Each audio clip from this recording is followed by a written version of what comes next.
Gaano ka katapang sa pagharap sa isang bagay na nagbibigay sa iyo ng takot? Bilang isang tao, normal sa atin ang makaramdam ng takot at pangamba. Ang iba ay nakasanayan na ang takot, ngunit sa iba na unang beses pa lamang mararanasan ang isang nakakatakot na bagay. Paano nga ba ito dapat harapin? Dapat ba itong labanan o takbuhan na lamang? Dear Papa Dudut, good day po sa inyo. Isa ako sa mga nakasubaybay palagi sa inyong YouTube channel, maging sa inyong second channel na Kaistorya. Kaya naisip ko na mag-share na rin ng isang kwento ng katatakutan na na-experience ko. Itago mo na lamang ako sa pangalang Malia. 27 years old at nagtatrabaho ako ngayon sa isang BPO company. Bago tayo pumunta sa exciting part ay sasabihin ko muna kung paano nangyari sa akin ang tinutukoy kong nakakatakot ko na experience. 4 kaming magkakapatid, Papa Dudut. Pangalawa ko, 3 kaming babae at ang bunso namin ay ang nag-iisang lalaki. Sa family namin ay tulungan kami, kaya lang ay may mga pagkakataon na parang masyadong umasa ang family ko sa akin. Dahil sa ako ang may pinakamalaking sinasahod sa aming magkakapatid. Kapag may kailangan sila ay sa akin sila humihingi. Sa akin ay walang problema yon. Way ko na rin yon para makabawi sa sakripisyo ng mga parents ko. Lalo na noong nag-aaral pa ako. Bigay lang ako ng bigay. Madalas ay hindi ko na nabibili ang mga gusto ko dahil sa pagtulong ko sa pamilya ko. Isinantabi ko muna ang mga pangangailangan ko kasi gusto ko na sila ang inuuna ko. Lalo na at nag-aaral pa ang bunso namin ng time na yon, Papa Dudut. Nang mabuntis ang pangatlo kong kapatid at nanganak siya ay mas lalong nadagdagan ang mga pasanin ko, Papa Dudut. Habang buntis kasi ang kapatid ko ay doon na siya tumira sa bahay ng parents ng nakabuntis sa kanya. Ang problema ay tamad yung nakabuntis sa kapatid ko. Walang maibigay sa kapatid ko kapag kailangan na magpa-check up. Kaya sa akin lumalapit ang kapatid ko. Kahit nang manganak siya, Papa Dudut, ay walang nailabas na pera yung lalaki. Ako at ang kapatid kong panganay ang nag-ambagan sa pambayad sa bills sa ospital. Kinausap ko yung lalaki after manganak ng kapatid ko. Sinabi ko na dapat ay maghanap siya ng trabaho. Sabi niya ay maghahanap na siya. Maayos kaming nag-usap kaya umasa ako natutuparin niya ang sinabi niya.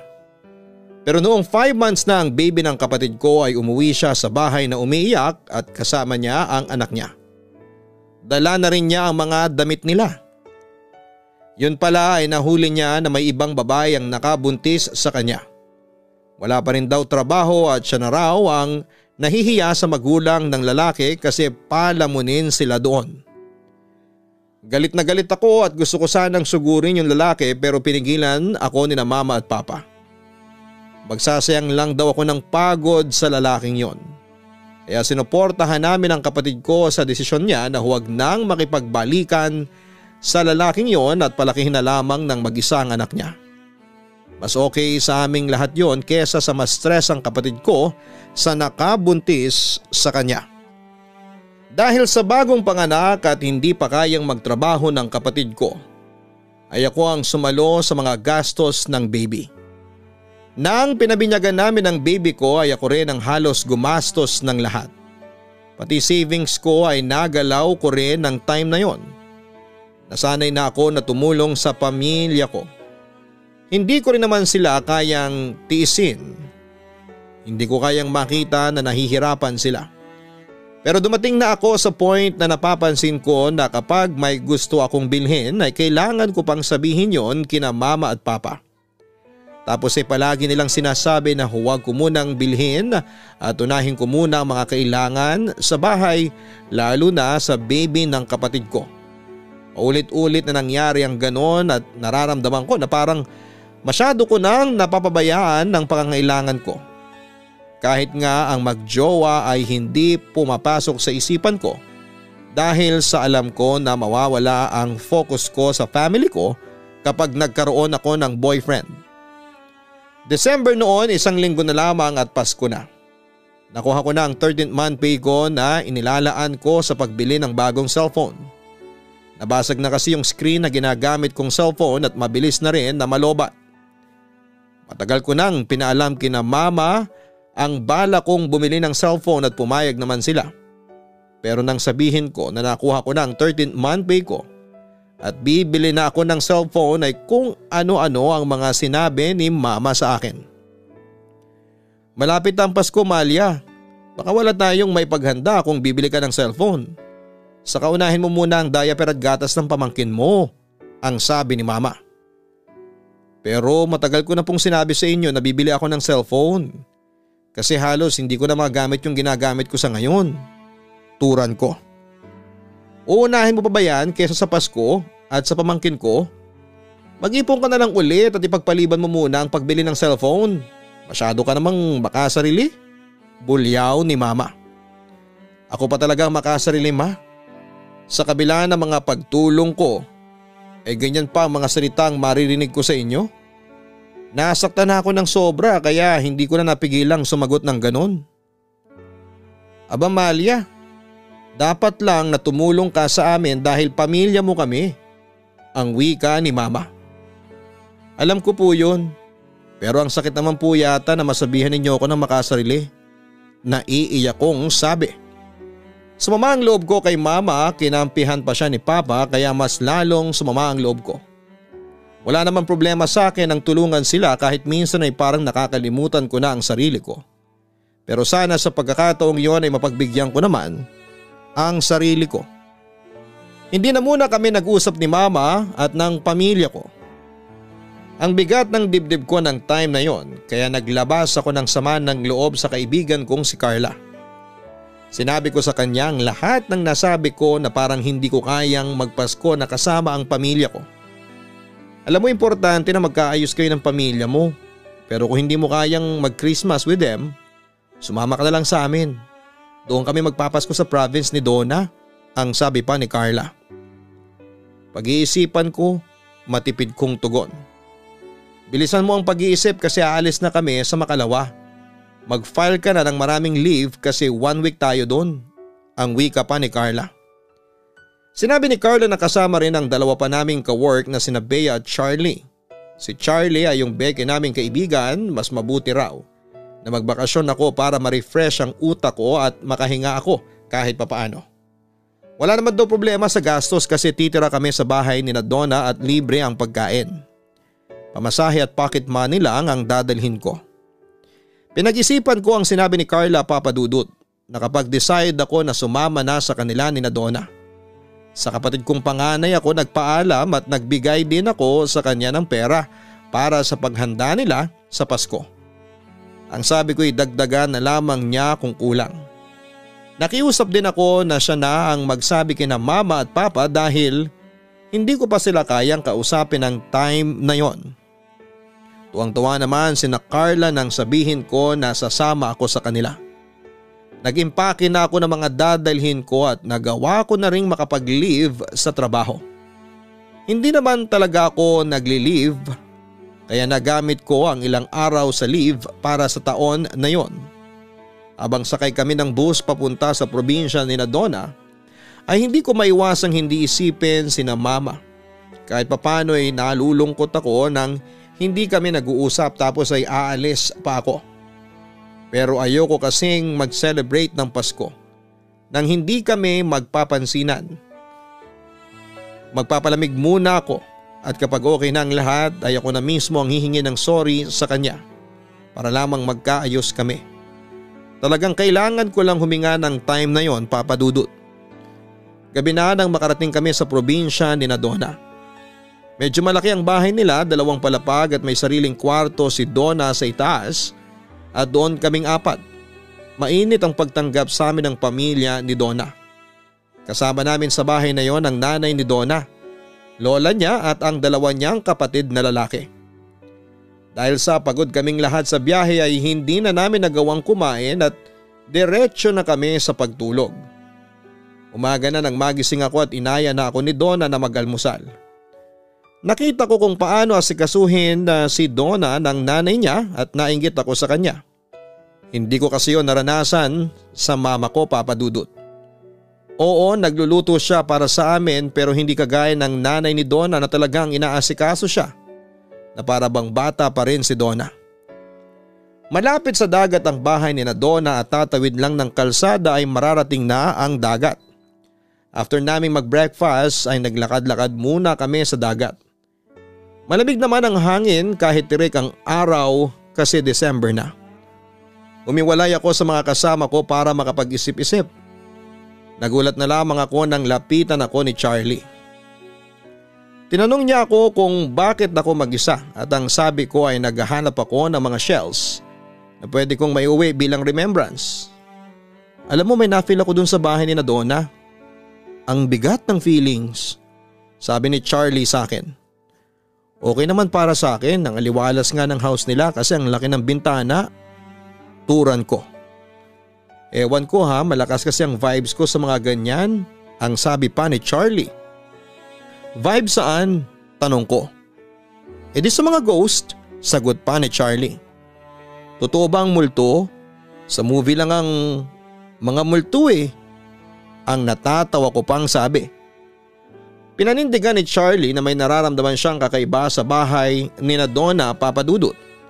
Aniya, kapag mabigat ang pakiramdam niya sa isang lugar ay automatic na may multo o kung anong elemento. Hindi nga lang daw ganon ka-active ang third eye niya. Kaya hindi siya nakakakita agad-agad. Hindi ko pinansin ang sinabi ni Charlie dahil hindi ako naniniwala sa mga paranormal. Para sa akin, kapag namatay na ang isang tao ay hanggang doon na lamang ang buhay niya. Hindi siya magiging multo o kung ano paman.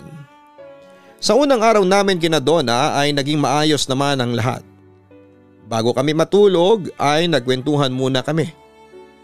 Na-open ko sa kanila ang problema ko at ang sabi nila ay walang mali na tumulong sa pamilya ko. Kasi kaugalian na yon nating mga Pilipino. Pero huwag ko raw kakalimutan ang sarili ko at itreat ko rin daw ang sarili ko paminsan-minsan para mas ganahan akong magtrabaho. Balance daw dapat ang pagtulong ko sa aking pamilya at sa aking sarili. Matapos ang seryosong pag-uusap ay isiningit ni Charlie ang topic tungkol sa mga multo. Sinabi niya sa amin na feeling niya ay merong multo sa bahay ni Donna. Tama ba ako ng feeling ko, Donna? May multo ba rito sa house ninyo? Usisa ni Charlie. Hindi kasi ako lumaki rito, kaya hindi ako sure kung totoo. Pero sabi ni na Lola merong lalaki rito sa bahay na walang ulo. Hindi ko kasi yun nakikita. Sina Lola lang tapos si nanay. Tugon ni Donna. Sabi ko na nga ba tamang hinala ko. Sino daw yung lalaking walang ulo na yun? Tanong pa ni Charlie. Sabi ni Lola pinatay nung panahon ng Hapon. Dito daw sa lupa namin binaon ang katawan. Amerikano yata siya, ang sabi pa ni Donna. Ay, manon-nosebleed pala tayo sa multo na yun Saka anong ulo ba ang wala sa kanya? Sa itaas o sa ibaba? Pagbibiro pa ni Charlie na kinatawa naming lahat. Takot na takot silang lahat sa kwento ni Donna pero sa akin ay walang epekto dahil hindi naman ako naniniwala sa ganon. Sabi naman ni Donna sa pagkakaalam niya ay matagal nang hindi nagpaparamdam yung headless ghost na yon. Kaya wala kaming dapat na ipag-alala. Walang epekto ang kwento ni Donna sa akin at nagawa ko pa ngang makatulog ng mahimbing ng gabing yon. Nang sumunod na araw ay nagsiswimming kami sa dagat. Nagbaon kami ng mga pagkain para hindi kami magutom. Libre naman ang paliligo sa dagat doon at may mga lumang cottage din sa nagsaradong resort kaya doon na lamang kami kumain. Hapon na nang mag-decide kami na umuwi. Sa bahay pa ni Donna kami magbabanlaw dahil wala nyon sa may dagat. Ako nang naunang naligo at hindi ko alam kung bakit habang naliligo ako sa banyo ay kinikilabutan ako. Hindi naman malamig ang tubig at hindi ko na lang yon pinansin at nang matapos ako ay sumunod na si Carla. Umakyat na ako sa itaas para magpatuyo ng buhok. Nakaupo ako sa isang monoblock chair at nakaharap sa electric fan habang tinutuyo ng tuwalya ang buhok ko. Abala ako sa pagtuyo ng buhok ko nang makarinig ako ng yabag ng paa na pumasok sa kwarto. Malakas ang paglalakad na parang nagdadabog. Gawa sa makapal na uri ng kahoy ang sahig sa itaas kaya kapag may naglalakad ay dinig na dinig. Sigurado ako na si Charlie ang pumasok at naglalakad dahil ganon siyang maglakad. Mabigat ang paa ng baklang yon. "Bakla, naligo ka na ba talaga? Ang bilis mo naman. Nagwisik ka lang yata ng tubig eh," ang sabi ko ng pabiro sabay tawa. Wala akong nakuhang sagot pero naririnig ko pa rin yung yabag ng paa at ramdam ko na papalapit siya sa akin dahil palakas yun ang palakas, Papa Dudut. Paglingon ko ay nagtaka ako kasi wala si Charlie sa likuran ko. Mag-isa pa rin ako sa kwarto at ilang segundo akong nakatulala kasi hindi ko alam kung paanong nangyari na may narinig akong yabag ng paa sa likod ko. Pero walang tao. Habang nakatulala ako ay pumasok si Carla at tinawanan pa niya ako kasi para raw akong nahipa ng hangin. "Ano nangyari sa iyo, Malia? Nakatulala ka dyan?" turon pa ni Carla. "Si Charlie nasaan?" tanong ko. "Nasa banyo. Siya na ang sumunod na maligo sa akin. Binilisan ko na nga ang paliligo ko kasi malapit ng maghapunan," ang sabi pa ni Carla. "Wala bang umakyat dito sa inyo kanina?" tanong ko pa. "Paano kami aakyat? Basa tayong lahat kasi naligo tayo sa dagat. Ano ba talaga nangyayari?" Nagtataka na rin si Carla sa kilos at sinasabi ko. "Akala ko kasi may tao sa likod ko kanina. May narinig ako na naglalakad tapos paglingon ko wala namang tao." Wika ko. "Naku, baka nagpaparamdam na sa iyo yung lalaking pugot ang ulo. Hindi ka raw kasi naniniwala sa kanya." Pabirong pananakot ni Carla. "Baliw. Hindi naman totoo yun eh. Baka guni-guni ko lang," ang sabi ko. Kinatwiran kong guni-guni ko lang ang nangyari kahit alam ko sa sarili ko na hindi yun guni-guni, Papa Dudut. Malinaw sa pandinig ko yung yabag ng paa at hindi yon imahinasyon ko lamang. Ang palaisipan sa akin ay kung paano yon nangyari. Ayoko namang maniwala sa sinabi ni Carla na multo ang may kagagawa noon. Pagkatapos na maligo ng iba ko pang kaibigan na ikinuwento ni Carla sa mga kasama namin ang nangyari sa akin. Pinagtawanan nila ako at sinabi na mukhang ako ang trip ng multo kasi hindi ako naniniwala. Tinawanan ko lamang sila at sinabi ko na kahit anong sabihin nila ay hindi pa rin ako maniniwala sa mga multo. To see is to believe pa nga ang naging katwiran ko. Paano ko magpakita sa iyo yung lalaking walang ulo? Maniniwala ka na? Tanong pa ni Charlie. "Siguro hindi ko alam eh. Saka paano magpapakita sa akin yung isang bagay na hindi naman totoo?" Katwiran ko. Wala kaming kalam-alam na naririnig pala ng lola ni Donna ang usapan namin at sumingit siya sa aming pag-uusap. Sinaway niya kami na huwag nang pag-usapan ang lalaking walang ulo dahil baka muli itong magparamdam sa bahay nila. Matagal na raw itong hindi nagpaparamdam. Tumahimik tuloy kaming lahat. Sinisi ko ang mga kaibigan ko kasi sila ang nag-bring up ng topic na yon, Papa Dudut. Kinagabihan medyo mainit ang panahon. Nakahiga na kaming apat at nagkwekwentuhan. Nakabukas ang bintana para pumasok ang malamig na hangin. Hanggang sa biglang tumayo si Charlie at nagpaalam na maliligo ulit. Hindi raw niya kaya ang init at baka kapag naligo siya ay mawala ang init na nararamdaman niya. Buwaba siya, dala ang tuwalya at mga damit na pamalit. Nagpatuloy kaming tatlo sa pagkwekwentuhan nang buwaba si Charlie. Siguro ay 11:00 na noon ng gabi. Sobrang tahimik na ng paligid at kami na nga lang yata ang gising sa bahay ni Donna.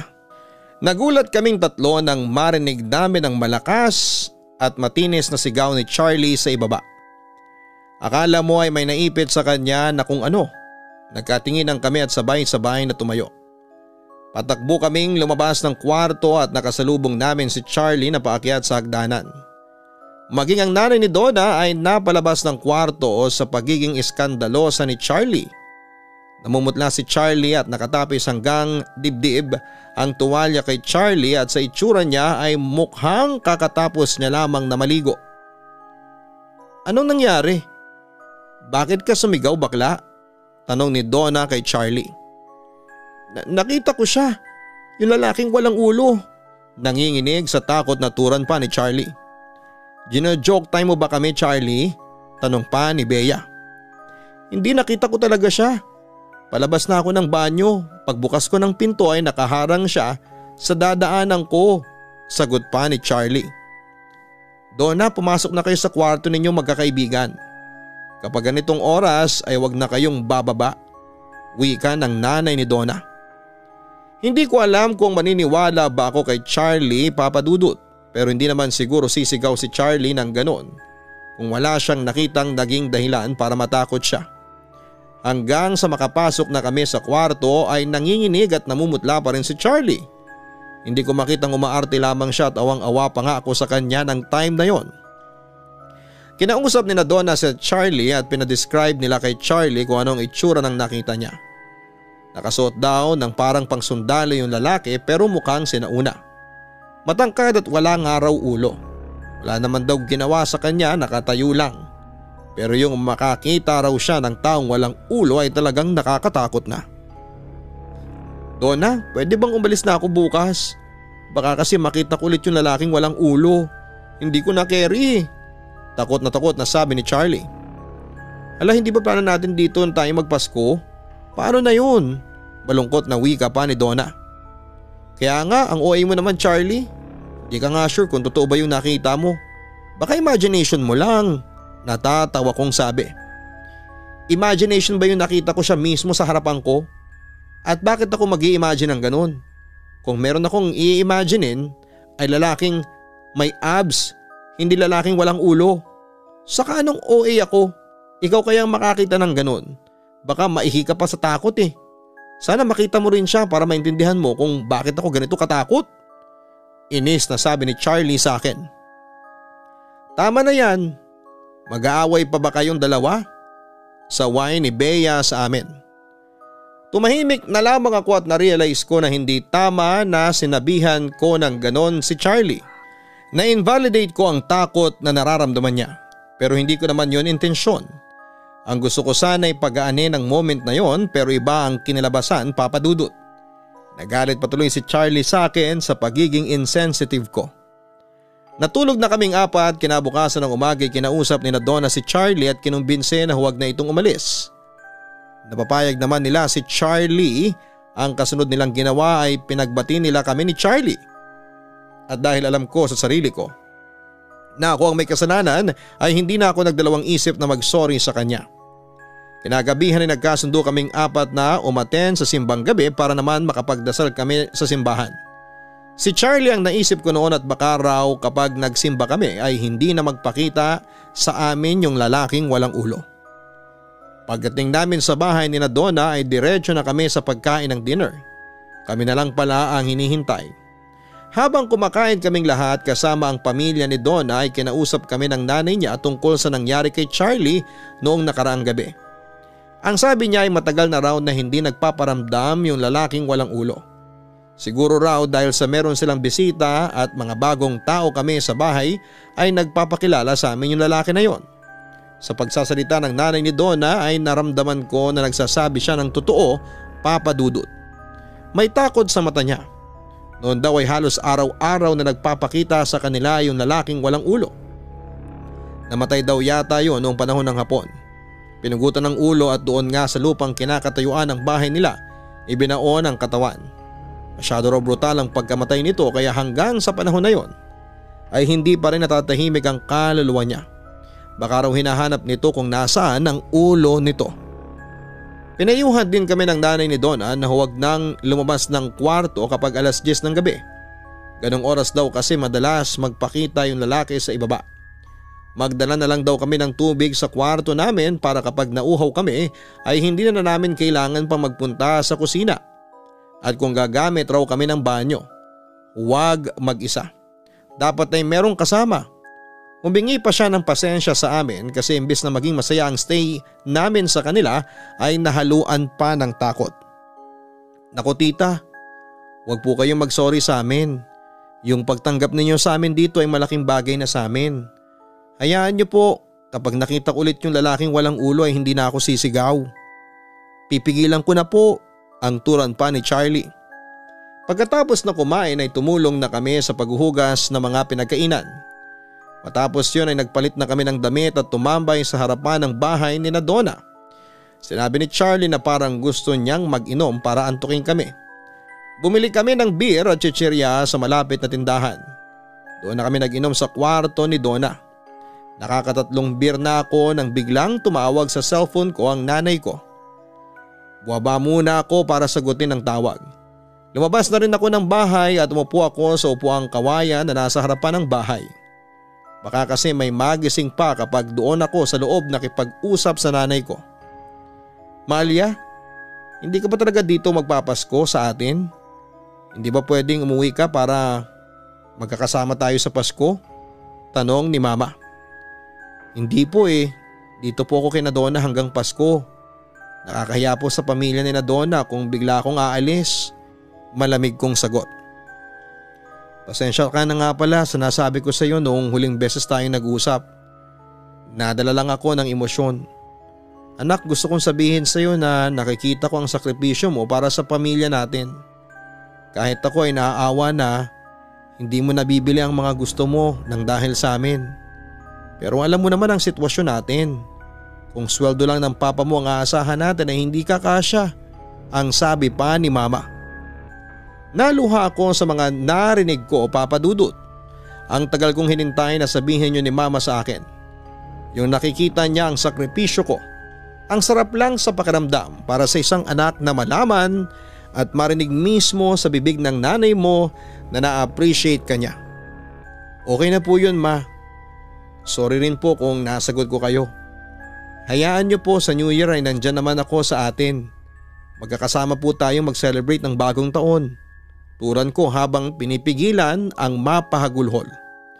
Natuwa ako na nagkaroon ng magandang resulta ang pagsama ko kina Donna, Papa Dudut. Siguro na-realize ni Mama ang point ko nang umalis ako sa bahay. Nakita niya ang sakripisyo ko. Hindi muna ako bumalik sa loob ng bahay dahil nang matapos ang pag-uusap namin ni Mama ay doon ako umiyak ng malala. Pero umiiyak ako sa sobrang saya at sobrang natouch ako sa mga sinabi ni Mama. Alam ko pagbalik ko sa bahay namin ay magiging iba na ang pagtrato nila sa akin. Naniniwala ako na magiging maayos na sa amin ang lahat. Nagpalipas muna ako ng ilang minuto sa labas ng bahay. Ayoko kasing bumalik sa kwarto na namamaga ang mga mata ko. Baka kasi alaskahin ako ng mga kaibigan ko. Nakaupo lang ako roon, Papa Dudut, nagsa-cellphone. Maya-maya ay may na-feel ako na kakaiba. Yung parang may nakatingin sa akin.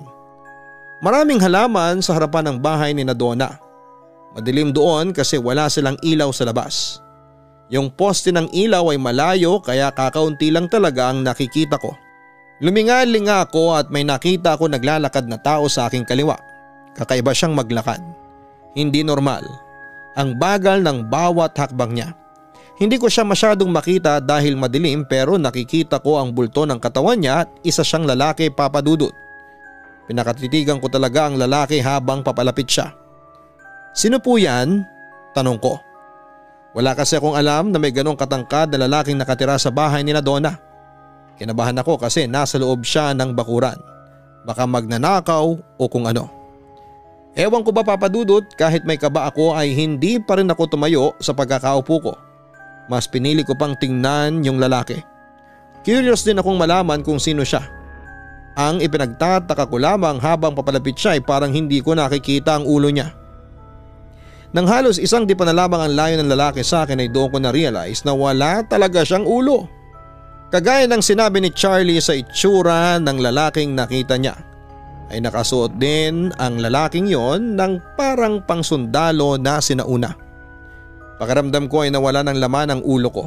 Mabilis akong tumayo bago pa siya makalapit sa akin. Tumakbo ako ng mabilis papunta sa loob. Halos maihi ako sa sobrang takot. Yun kasi ang unang beses na nakakita ako ng ganon isang multo. Ang nakakatawa pa hindi naman ako naniniwala sa multo. Parang nagpakita talaga siya sa akin dahil sa hindi ako naniniwala. Hindi naman ako ganong kalasing para magkaroon ng ganong imagination. Isa pa'y kitang-kita ko siya at hindi ko masasabi na dahil yon sa alak o gawa lang ng imagination. Pawisan akong nakarating sa kwarto sa itaas.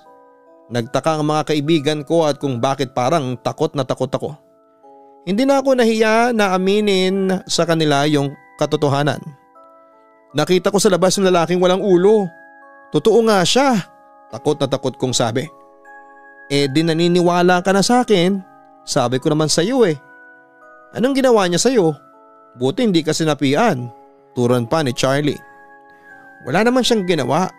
Akala ko lang ay tao siya na papalapit sa akin, tapos nang malapit na siya ay nakita ko na wala siyang ulo. Tugon ko.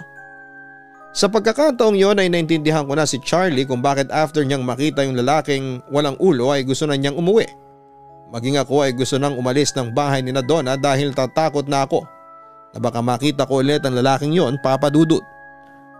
Ibang level ang takot na dinala niya sa akin noon. Parang kada pumipikit ako ay nakikita ko siya. Ganon katindi. Bago ko matulog ng gabing yon ay hindi ko kinalimutan ang magdasal. Humingi ako ng proteksyon sa nasa itaas laban sa kung anumang nilalang na nakita ko. Mabilis naman akong nakatulog dahil na rin sa nakainom ako. Ang naging problema lamang ay napanaginipan ko yung lalaki. Hindi ko alam kung ipinakikita ba niya sa akin ang nangyari sa kanya o sadyang sa sobrang pag-iisip ko sa kanya ay napanaginipan ko na siya. Sa panaginip ko ay nasa isang malawak akong bakanting lote. Nakatayo ako sa isang sulok at nakikita ko na may isang matangkad na lalaki na mukhang Amerikano ang sinasakta ng dalawang sundalong Hapon. Binaril siya sa dibdib at pagkatapos ay pinugutan ng ulo. Sa tuwing naaalala ko ang panaginip na yon kahit hanggang ngayon ay hindi ko maiwasan ang hindi kilabutan. Para kasing totoo siya, Papa Dudut. Nang sumunod na araw ay sobrang taas ng lagnat ko. Nagising na ako ng bigat ng pakiramdam. Hindi ko yon sinabi sa mga kaibigan ko kasi nakaplano na kami na maligo ulit sa dagat. Kahit na hindi maganda ang pakiramdam ko ay sumama pa rin ako sa kanila sa dagat at ayokong hindi kami matuloy nang dahil sa akin. Nandun kasi kami para sulitin ang mga araw na wala kaming pasok sa trabaho. Minsan lang yun mangyari na may isang linggo kaming walang pasok. Napansin ang mga kaibigan ko na parang wala akong gana na mag-swimming at sinabi ko na may hangover pa ako sa inuman namin noong nakarang gabi. Hapon na ulit nang umalis kami sa dagat at umuwi sa bahay ni Donna. That time ay nilalagnat na ako at hindi ko na pinigilan ang sarili ko na sabihin yon sa mga kasama ko. Kanina pa bang masama ang pakiramdam mo? Ang nag-aalalang tanong ni Carla sa akin. Oo, akala ko kaya ko pero tumuloy na sa lagnat. Gaga ka? Dapat nagsasabi ka sa amin, ang sabi pa ni Charlie. Mabuti at may gamot na nakatabi si Donna at pinainom nila yon sa akin matapos naming mag-dinner. Nang sumunod na araw ay patuloy pa rin ako sa pag-inom ng gamot pero hindi humuhupa ang lagnat ko. May isang beses na sumuka ako at talagang hinang-hina na ako noon. Maging ang pamilya ni Donna ay nagwo-worry na sa akin.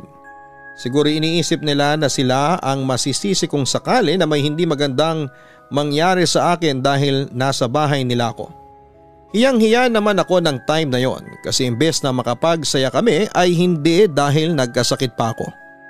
Hanggang sa sinabi ng lola ni Donna na mas maganda kung dalhin ako sa albularyo at baka may nakagalaw sa akin. Ay bakit naman po may gagalaw sa friend namin? Wala naman po kaming kasamang lalaki sa kwarto. Turan pa ni Charlie.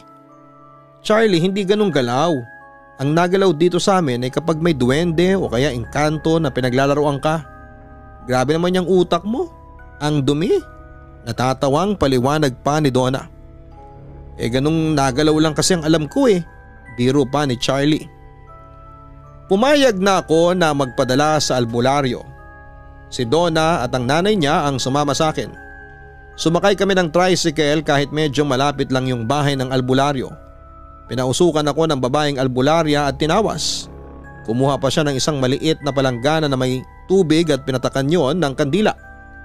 Kinilabutan ako nang makita ko ang hugis na nagawa ng mga patak ng kandila.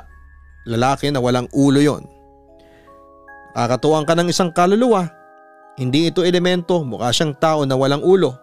Ang sabi pa ng albularya. Doon ko na ikinuwento ang lahat sa albularyo. Dinasalan ako ng albularya at ang sabi niya ay hindi niya magagarantiya na hindi ko ulit makikita yung lalaki na walang ulo. Pero anyay wala na akong dapat na ipag-alala dahil meron na akong proteksyon laban sa lalaki. Hindi raw ako nito masasaktan. Kapag nagpakita raw sa akin ay kausapin ko at sabihin na hindi ako natatakot dito. Para sa akin ay mahirap gawin yon, Papa Dudut, lalo na at natatakot ako sa kanya. Hindi naman kasi ako sanay na kumausap sa mga kaluluwa. Yun ang first time na nagkaroon ako ng ganong experience, Papa Dudut. Ilang araw na lamang at alis na kami ni Donna. Nasa utak ko ng time na yon na kapag nakalis na ako roon ay hindi na ako magagambala pa ng lalaking walang ulo. Besperas na noon ang Pasko. Umaga pa lang ay abala na kaming lahat. Kahit bisita kami ay tumutulong pa rin kami. Sumama kami ni Carla sa nanay ni Donna sa pagpunta sa palengke. Sobrang daming tao dahil lahat ay abala sa paghahanda sa Pasko. Okay na ang pakiramdam ko noon, Papa Dudut. Malaki talaga ang naitulong ng pagpunta namin sa albularya at nagpapasalamat ako kina Donna at sa nanay niya dahil sinamahan nila ako. Pag uwi namin ay tumulong na kami sa pagluluto ng mga pagkain. Nagpahinga kami para kumain ng tanghalian. Pagsapit ng gabi ay ready na ang lahat ng pagkain. Medyo nalungkot ako. Kasi yun ang unang beses na hindi ko makakasama ang pamilya ko sa ganung okasyon. Sinabi ko na lamang sa sarili ko na babawi ako sa New Year. Napagod kami sa mga ginawa namin sa maghapon kaya naisipan kong umidlip muna 2 oras bago po ang Noche Buena. Ang mga kaibigan ko naman ay hindi feel matulog kaya mag-isa ako sa kwarto ni Donna. Pinatay ko ang ilaw kasi hindi ako nakakatulog ng maliwanag. Habang tulog ako ay nagising ako kasi sobrang lamig. Ang unang pumasok sa utak ko ay baka nakabukas ang bintana. Pagmulat ko ay hindi ako nakagalaw nang makita ko ulit yung lalaking walang ulo. Nasa may paanan ko siya, Papa Dudut. Gusto kong sumigaw pero parang may pumipigil sa akin. Takot na takot ako ng time na yon. Hindi ko alam ang gagawin ko. Hanggang sa naalala ko yung sinabi sa akin ng albularya na kakausapin ko yung lalaki kapag nagpakita siya sa akin. Nagdasal muna ako sa isipan at doon na ako nagkaroon ng lakas ng loob na magsalita. Sinabi ko sa lalaki na walang ulo na sana'y tigilan na niya ako. Ipinangako ko sa kanya na ipagdadasal ko ang kaluluwa niya. Sa pagkurap ko ay mabilis na nawala ang lalaki. Nanginginig ang buong katawan ko kahit inaantok pa ako ay bumaba na ako at pinilit kong itago sa mga kasama ko ang takot. Nag-decide ako na huwag nang ikwento sa kanila kasi baka masira pang magandang mood sa paghihintay namin para sa Noche Buena. Masaya naming pinagsaluhan ang handa para sa okasyon na yon, Papa Dudut. Naramdaman ko na hindi ako iba sa pamilya ni Donna dahil sa sobrang bait nila. December 27 ay umalis na kami kina Donna. Ang dami pang ang pabaon na saging at nyog ng nanay niya sa amin. Siyempre hindi namin tinanggihan yon dahil grasya yon at mahal yon sa city. Pag uwi ko sa bahay ay sanalubong ako ni Mama ng mahigpit na yakap. Personal siyang humingi ng tawad sa akin at talagang naiyak ako ng moment na yon. Ang sarap sa pakiramdam na mayakap ng nanay, Papa Dudut. Sobrang saya ako ng time na yon. Alam ko kasi na hindi na ako gaanong ipe-pressure ni Mama na tumulong dahil naiintindihan na nila na may pangangailangan din ako. Simula nang bumalik ako sa amin ay hindi na nagparamdam at nagpakita sa akin yung lalaking walang ulo. Hindi ko alam kung dahil yon sa wala ako sa bahay ni Donna o effective yung ginawa kong pakikipag-usap sa kanya. Ganun pa man ay nagpapasalamat ako sa Diyos na hindi niya hinayaan na may masamang mangyari sa akin at alam ko na nasa tabi ko ang Diyos nung hinarap ko ang takot ko doon sa kaluluwang yon. Ipinagdasal ko rin na sana ay matahimik na ang kaluluwa ng lalaking yon para na rin sa kapayapaan ng pamilya ni Donna kasi kahit sabihin na sanay na sila sa presensya ng lalaking walang ulo ay alam ko na may takot pa rin sila dito, Papa Dudut. Nagmamahal, Malia. Bawat isa sa atin ay merong kinakatakutan. Normal ito bilang tayo ay tao na nakakaramdam ng iba't ibang klase ng emosyon. Maglalaho ang takot kung sasamahan natin ang pagdarasal at pananampalataya sa ating Diyos. Kung meron tayong pananampalataya na poprotektahan tayo ng ating Diyos ay wala tayong dapat na ikatakot. Makakabuti rin sa atin kung haharapin natin ang ating kinakatakutan dahil sa sandaling mas lalo natin itong iniiwasan ay mas lalo tayo nitong kakainin. Ano man ang iyong kinakatakutan, kung haharapin mo ito ay magsisimula itong maglaho. Tungkol naman sa pagtulong ng anak sa kanyang pamilya, ito ay kaugalian na nating mga Pilipino. Walang mali sa ganitong gawain kung hindi pinupwersa ng isang magulang ang anak sa kayang ibigay ng isang anak. Tandaan natin na ang mga anak ay may sariling buhay at pangangailangan. Hindi dapat nasasakripisyo ang sarili natin kung tayo ay tumutulong. Huwag kalimutan na mag-like, share and subscribe. Maraming salamat po sa inyong lahat. Ang buhay ay mahiwaga, laging may lungkot at saya. Sa Papa Dudut Stories, laging may karamay ka.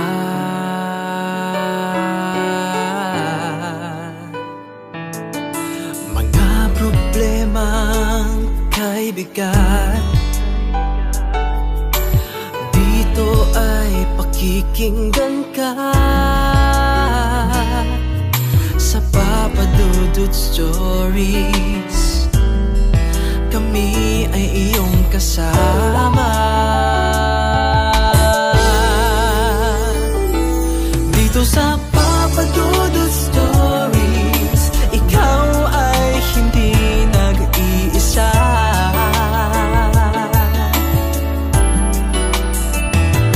Dito sa Papa Dudut Stories, may nagmamahal sa'yo.